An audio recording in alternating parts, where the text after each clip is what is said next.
to Kimmich, space for Florian Wirtz. Post.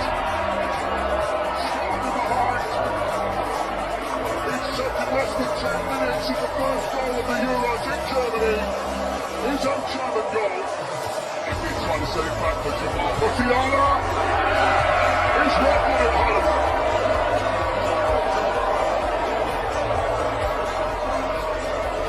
Germany starting as they need to go on. Big out the back. Havertz. It's 3-0 Germany. Germany elated. Scotland deflated.